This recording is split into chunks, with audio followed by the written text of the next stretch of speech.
Lease ডিভোর্সের 3 বছর পর এইখানে, তাও আবার এই অবস্থায়।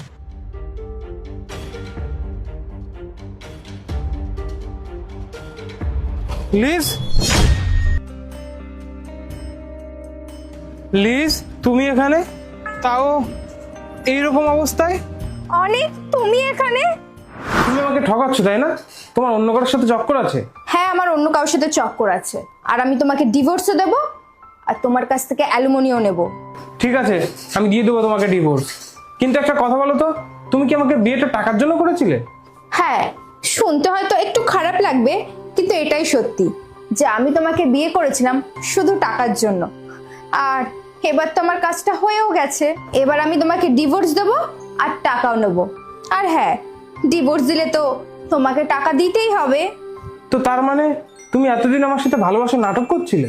হ্যাঁ, আমি আজ অব্দি তোমার সাথে শুধু ভালোবাসার নাটকই করে গেছি, কারণ আমি তোমাকে না, তোমার টাকাকে ভালোবেসেছি। আর হ্যাঁ, আমি আমার বয়ফ্রেন্ডকে খুব ভালোবাসি, আমি তোমার কাছ থেকে টাকাগুলো নিয়ে ওর কাছেই যাব।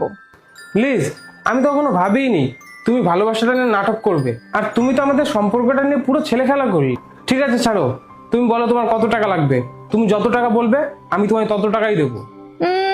তুমি যদি চাও মাসে আমাকে 2 লাখ টাকা করে দিতে পারো, আর না হলে তোমার কাছে আরেকটা অপশন আছে, তুমি আমাকে একবারে পুরো 1 কোটি টাকা দিয়ে দাও। ঠিক আছে, তুমি যখন আমার ভালোবাসার মাপজোপ করেই নিয়েছো, তাহলে আমি তোমায় 1 কোটি টাকা দিয়েই দেবো। কিন্তু তুমি না এই কথাটা কাউকে বলো না, কারণ স্বামী স্ত্রীর সম্পর্ক পবিত্র হয়, তাহলে তোমাকে সবাই খারাপ বলবে। হ্যাঁ হ্যাঁ, আমারও তো শখ নেই যে তোমার কথা আমি অন্য কাউকে বলবো। এনিওয়ে, টাকাটা রেডি রেখো, আমি এখন আসছি। শ্রীমন্ত, এসব কি শুনছি আমি? তুমি আবার জুয়াতে টাকা হেরে এসেছো, তাও 1-2 টাকা না, পুরো 12 লাখ টাকা তুমি জুয়াতে হেরে এসেছো।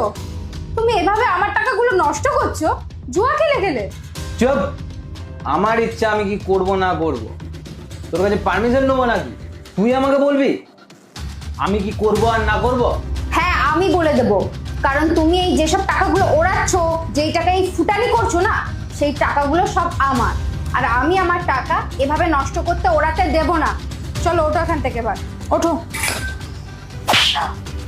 চুপ, তুই আমাকে শিখাবি আমি কি করব আর না করব? চল বেরো এখান থেকে। প্লিজ, আমি তোমার ডিভোর্সের সময় 1 কোটি টাকা দিয়েছিলাম, ও সব টাকা উড়িয়ে দিয়েছে। হ্যাঁ, ও নেশা করে আর জুয়া খেলে আমার সব টাকা উড়িয়ে দিয়েছে। তুমি যখন জেনে গিয়েছিলে ও এরকম, তাহলে তুমি ছিলে কেন? তোমার টাকা নিয়ে তুমি চলে যেতে পারতে। আমি যখন ওর কাছে গিয়েছিলাম তখনই ও আমার কাছ থেকে সব টাকা নিয়ে নিয়েছে। আমি অনেকবার চেষ্টা